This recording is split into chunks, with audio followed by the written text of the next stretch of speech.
Picture चालू करो बे। चलो भाई देखो अब मैं क्या करता हूँ।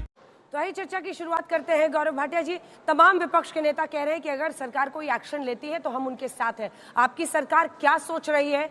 और ये आतंक का खेल कैसे, हमने सर्जिकल स्ट्राइक किया, एयर स्ट्राइक किया, आप डिप्लोमेटिक स्ट्राइक कर रहे हैं, लेकिन ये खेल कैसे खत्म होगा पाकिस्तान प्रायोजित आतंक का? अंजना जी, सबसे पहले जो 27 भारतीय हमारे भाई थे उनको याद करते हुए एक बात बिल्कुल स्पष्ट कर दूं, जो आतंकी हैं दुनिया के किसी कोने में छिपे हो, गर्दन से घसीट के इतनी गोलियां मारेंगे बच्चे छेद नहीं गिन पाएंगे। बोल बोल।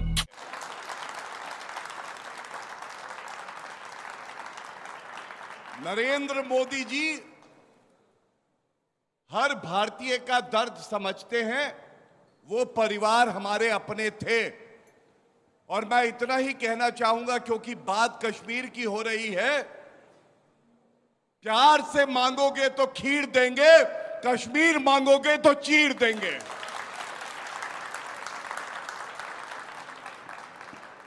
इन्हें बख्शा नहीं जाएगा।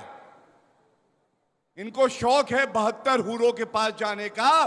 और अगर मैं भारतीय हूं, आप भारतीय हैं, कसम हमें भारत माता की 72 हूरों के पास पहुंचाएंगे इनको।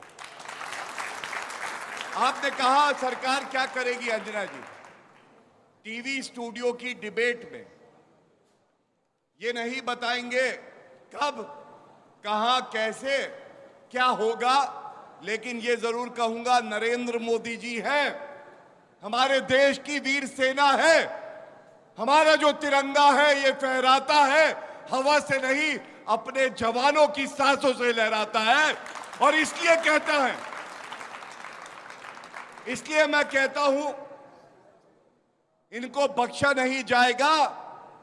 और हां, एक बात मैं और कह दूं बड़ी जिम्मेदारी से, मुझे कलमा नहीं आता है, मेरा खतना भी नहीं हुआ है, लेकिन कोई माइका लाल नहीं है जो ये कहने से मुझे रोक सके भारत माता की जय और हर हर महादेव। ये सुन ले हर कोई, ये सुन ले हर कोई। मुझे गर्व है मैं भारतीय हूं और हिंदू हूं। कलमा नहीं आता है लेकिन मुझे राष्ट्रगान आता है।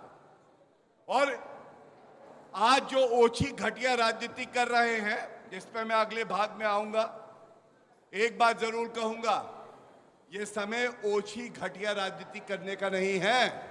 ये समय है कि अगर उरी हुआ तो सर्जिकल स्ट्राइक हुई 10 दिन बाद, अगर पुलवामा हुआ तो 11 दिन बाद बालाकोट एयर स्ट्राइक हुई और घुस के ठोका पाकिस्तान को, और इस बार भी घुस के ठोकेंगे, ये याद रखिएगा। अनुराग, सबसे पहले मैं ये कह दूं, जो आस्तीन के पनिया सांप हैं, अभी मुझे परेशान ना करो, मुझे कोबरा को मारना है पाकिस्तान को।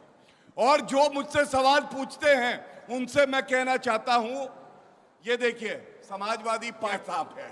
रुक, तेरे को बताते तेरी माँ की अभी मजा आएगा ना भिड़ो। हमारे देश में जो अभी पहलगाम में हुआ और जो लोग भी शहीद हुए, जितने भी हमारे भाई बहन बच्चे जिन्होंने भी जो परेशानी झेली, पहली बात तो मैं खेद व्यक्त करती हूँ। और पूरे हिंदुस्तान में आज जो गुस्सा है, उस गुस्से के साथ साथ कुछ सवाल भी हैं। और सवाल वही है जो मुख्यमंत्री नरेंद्र मोदी जी ने प्रधानमंत्री मनमोहन सिंह जी से पूछे थे। आज वही सवाल मैं कांग्रेस की प्रवक्ता होने के नाते अपने देश के प्रधानमंत्री नरेंद्र मोदी जी से पूछना चाहती हूं। और आप सुनिए कि क्या सवाल थे, और अगर क्या विपक्ष, जब वो विपक्ष में थे और वो सवाल पूछा करते थे, तो क्या वो गलत करते थे? और आज अगर वो विपक्ष सवाल कर रहा है तो वो विपक्ष कैसे गलत हो गया? मैं वही सवाल और वही रिकॉर्डिंग आपको सुनाना चाहती हूं, आप सुनिए, ताकि गौरव जी जो यहां कह रहे हैं वो भी दूध का दूध और पानी का पानी हो जाए। उनके पास शस्त्र और बारूद कहां से आता है? जो आपके कब्जे में है उसको तो संभालो, और जो विदेश से बारूद आता है, शस्त्र आते हैं, आतंकवादियों के पास पहुंच जाते हैं, उसको तो रोको। या प्रधानमंत्री, आप इतनी निगरानी नहीं रख सकते? ये जो धन विदेश से आकर के आतंकवादियों के पास जाता है, आपके हाथ में है, आप उसको क्यों नहीं रोकते हैं? प्रधानमंत्री जी, आप मुझे बताइए, सीमाएं आपके हाथ में है, कोस्टल सिक्योरिटी आपके हाथ में है, में से सेना सब आपके हाथ में है, नेवी आपके हाथ में है कि विदेश से घुसपैठ के कैसे घुस जाते हैं। आप जवाब दीजिए, व्यवस्था आपके पास है, सारा कम्युनिकेशन भारत सरकार के अंडर में है। मैं पूछना चाहता हूं प्रधानमंत्री जी को, इस विषय में आपने क्या किया है? ये जो आतंकवादी है, अब आप बताइए, क्या ये सवाल गलत है? और यही सवाल विपक्ष आज कर रहा है कि इंटेलिजेंस क्या कर रही थी?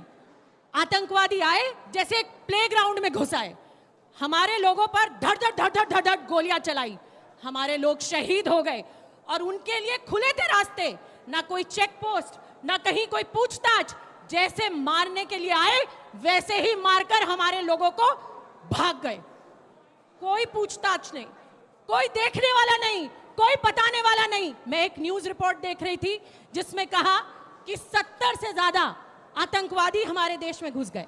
ये इंटेलिजेंस की रिपोर्ट है जिसके लिए सरकार की मार्च और अप्रैल में मीटिंगें भी हुई, लेकिन मीटिंगें होने के बाद आपने क्या किया? पहलगाम जैसे एरिया, सेंसिटिव एरिया को आपने एक भी आर्मी का जवान वहां 2000 से ज्यादा पर्यटकों के लिए छोड़ा नहीं। मुझे बताओ मेरे देश के बच्चों, क्या ये सवाल वाजिब नहीं है? वाजिब नहीं है? क्या हमें नहीं पूछना चाहिए एक सुर में सरकार से? अगर मुंबई अटैक पे शिवराज पाटिल इस्तीफा दे सकते हैं तो आज अगर हम अमित शाह से सवाल करते हैं तो क्या गलत करते हैं? बताइए। गलत है? गलत है? गलत है? यही सवाल हम कर रहे हैं। और हाँ, हम जवाब चाहते हैं, हम ऐसा जवाब चाहते हैं जैसे इंदिरा गांधी ने लाहौर में तिरंगा फहरा कर लिया और पाकिस्तानी आर्मी की पतलून उतरवा दी। वो जवाब था कि घुटने टेकने पड़े और हमने बांग्लादेश बना दिया। ये जवाब हमें चाहिए। ठीक है, अब बातों से, लंबे लंबे भाषणों से, शेरों से, चुनावी रैलियों में वोट मांगने से शहीदों के नाम पर काम नहीं चलेगा। अब इस पाकिस्तान के घर में घुस के इनको उतनी ही गोलियों से भून कर हमारा बदला पूरा होगा और इनको ये बताना पड़ेगा। और इस सरकार को अब तो पहली बार हमने देखा है, जो लोग कहते थे कि आतंक खत्म हो गया, पहली बार कल ऑल पार्टी मीटिंग में उन्होंने कहा कि चूक तो हुई है। हम भी वही सवाल कर रहे हैं कि आखिर कैसे हुई है, जो आप आज बता पा रहे हैं कि 4 लोग आए चले गए, उनकी तस्वीरें आज रिलीज हो रही हैं। उससे पहले ये इतनी जल्दी जल्दी काम क्यों नहीं हुआ कि हमारे वो 28 लोगों की जान बच पाती? गौरव जी।